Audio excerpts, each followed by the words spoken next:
Olá, meus amigos e minhas amigas. Enquanto Washington suspende o compartilhamento de inteligência com a Ucrânia e, como veremos hoje, torna a vida dos ucranianos nos Estados Unidos mais difícil, a Rússia continua intensificando seus ataques em diversas regiões ucranianas. Na noite de ontem, quarta-feira, um míssil russo atingiu um hotel no centro da cidade de Kryvyi Rih, que, como vocês sabem, é a terra natal de Zelensky. Nesse ataque, houve 4 vítimas fatais e 32 pessoas ficaram feridas. Equipes de resgate estavam procurando sobreviventes entre os escombros na manhã de hoje. Segundo Zelensky, um grupo de voluntários de organizações humanitárias dos Estados Unidos e do Reino Unido tinham acabado de se hospedar no hotel, mas conseguiu se salvar ao buscar abrigo rapidamente. Ele usou o Telegram para falar sobre o ataque e afirmou que é preciso manter a pressão sobre a Rússia para parar com essa guerra.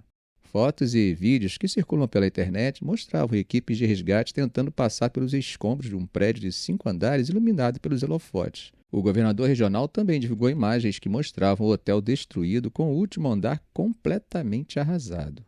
Mas não parou por aí, gente. Na mesma noite, as forças russas lançaram 2 mísseis balísticos e 112 drones contra diferentes regiões da Ucrânia. Em Sumi, por exemplo, no Nordeste, drones atingiram um depósito postal causando um incêndio enorme, matando uma pessoa e destruindo mais de 2.500 pacotes. Imagens divulgadas pela Nova Bochita, dona do depósito, mostravam o galpão reduzido a escombros e pacotes carbonizados espalhados pelo chão. Já no sul, na região de Odessa, os ataques russos miraram na infraestrutura energética, deixando cerca de 10.000 residências sem energia. A maior empresa privada de energia da Ucrânia, a DTEK, afirmou que essa foi a 5ª instalação danificada em 2 semanas.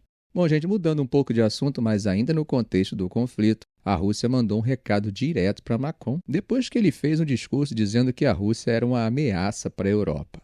Nesse discurso, que ganhou áreas de dissuasão, Macron falou sobre a possibilidade de estender o guarda-chuva nuclear da França para proteger os aliados e sugeriu uma reunião com chefes militares europeus para discutir o envio de tropas de paz para a Ucrânia, caso um acordo fosse alcançado.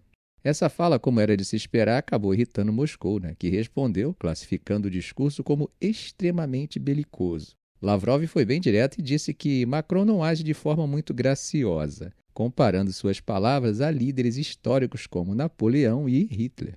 Além disso, o Kremlin deixou claro que não aceitaria nenhuma presença de tropas da OTAN em território ucraniano, considerando isso uma ameaça direta. O Kremlin reforçou a visão de que o conflito não é só com a Ucrânia, mas com todo o Ocidente coletivo liderado pelos Estados Unidos. Peskov, que é o porta-voz do Kremlin, disse que concorda com a avaliação do secretário de Estado americano, Marco Rubio, de que a guerra já virou uma espécie de conflito por procuração entre Rússia e os Estados Unidos. Enquanto isso, Putin segue justificando a guerra como parte de uma reação contra o Ocidente, que ele acusa de humilhar a Rússia desde o colapso da União Soviética, expandindo a OTAN até as portas de Moscou. E se depender de Trump, nem os ucranianos que fugiram da guerra para os Estados Unidos terão bons dias pela frente. Por falar nisso, em janeiro, quando dava uma passeada pela Times Square, acabei gravando um vídeo dele se manifestando politicamente em praça pública. By giving Ukraine weapons to defend itself. So United States wins when they give weapons to Ukraine. United States wins. The economy gets a boost when you support our fight. Besides the values that we fight for. Será que Trump não está gostando desse ativismo?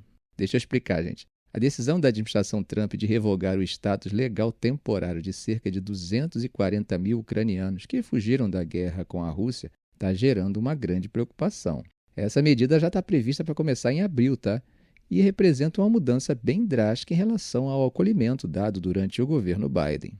Essa revogação faz parte de um plano mais amplo para cancelar a proteção humanitária de mais de 1,8 milhão de imigrantes que foram autorizados a entrar nos Estados Unidos através de programas temporários criados por Biden. Além dos ucranianos, a medida deve afetar cerca de 530 mil cubanos, haitianos, nicaragüenses e venezuelanos, que também podem enfrentar deportação rápida. Isso sem falar nos mais de 70 mil afegãos que escaparam do Talibã. Atravessando o Mediterrâneo, mas ainda falando de Trump, que com sua atitude acabou quebrando um tabu diplomático dos Estados Unidos ao manter conversas secretas com o Hamas para negociar a libertação de reféns americanos presos em Gaza. Gente, isso é bem surpreendente, já que desde 1997 o Departamento de Estado considera o Hamas como uma organização T***. Essa mudança de postura pegou muita gente surpresa, principalmente pela política americana de não negociar diretamente com grupos desse tipo. Bom, o que rolou foi o seguinte: Adam Boehler, o enviado especial dos Estados Unidos para assuntos de reféns, teve autorização direta da Casa Branca para falar com representantes do Hamas em Doha. O objetivo principal dessas conversas era garantir a libertação de Edan Alexander, refém americano que apareceu em um vídeo do Hamas em novembro de 2024. Outros 4 reféns dos Estados Unidos já foram declarados mortos pelas autoridades israelenses, o que torna a situação ainda mais urgente. Enquanto isso, Trump adotou um tom bem agressivo nas redes sociais, exigindo a libertação imediata dos reféns sob ameaça de represálias severas. Veja o que ele disse: "Libertem todos os reféns agora, ou será o fim de vocês." Gente, o problema é que esse tipo de discurso pode complicar ainda mais as negociações, né? O mais curioso nessa história toda é a reação de Israel. O governo de Netanyahu soltou uma nota dizendo que informou os Estados Unidos sobre sua posição em relação às negociações, mas não deixou claro se apoiou ou não o movimento. Vale lembrar, gente, que Israel, assim como os Estados Unidos e vários outros países, consideram o Hamas um grupo T, pontinho, pontinho, e se recusam a negociar diretamente com eles. Essa postura deixa a situação ainda mais complicada, já que qualquer entendimento entre Estados Unidos e Hamas teria que levar em conta os interesses israelenses.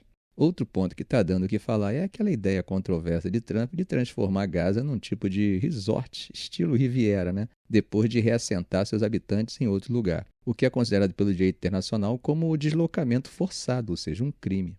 Essa proposta, claro, foi duramente criticada pelo mundo árabe e por grupos de direitos humanos que chamaram a ideia de insensível e irrealista.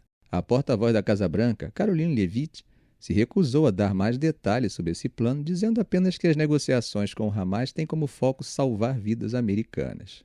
E aí, gente, o que vocês acham disso? Vocês acham que falar diretamente com o grupo pode facilitar a libertação dos reféns? Ou pode acabar incentivando mais sequestros no futuro ao mostrar que Washington está disposto a negociar? Jonathan Banikoff, um ex-oficial de inteligência dos Estados Unidos, resumiu bem essa situação complicada. Ele disse que há um motivo pelo qual os Estados Unidos geralmente não negociam com grupos T pontinho pontinho. Fazer isso pode acabar incentivando esse tipo de comportamento no futuro. Bom, gente, antes de irmos embora, olha só essa história. A Força Aérea da Coreia do Sul teve que pedir desculpas públicas depois que um de seus caças lançou, por acidente, 8 bombas fora do campo de tiro durante um exercício. E não foram bombinhas não, tá? Eram MK-82, cada uma com 225 quilos. O resultado, 15 civis feridos e vários prédios destruídos. Tudo aconteceu na vila de Nogori, que fica a uns 25 quilômetros da fronteira com a Coreia do Norte. E o pior, pelo que parece, foi erro humano mesmo, tá? O piloto, que deve ser estagiário, inseriu coordenadas erradas. Isso tudo rolou durante um treino prévio para os exercícios militares conjuntos com os Estados Unidos, o Freedom Shield, que começa agora em março. Vocês sabem que esses treinos sempre deixam o Kim Jong-un de cabelo em pé, né? A tensão na região já é enorme e, com um erro desse, só aumenta o risco de algum mal-entendido perigoso. O Park, que é um morador da região atingida, disse que estava em casa vendo TV quando ouviu uma explosão tão absurda que achou que fosse trovão. Quando saiu, estava tudo destruído. Já o Cheon Man-hu, que mora a uns 20 metros de onde uma das bombas caiu, disse que as janelas estilhaçaram, o telhado desabou e as árvores ficaram todas quebradas. Ele chegou a pensar que a guerra tinha recomeçado de verdade. Um centro para idosos, que fica a mais de 1 quilômetro de distância, também sentiu a explosão. As janelas quebraram, um professor se machucou e os idosos apavorados foram mandados para casa.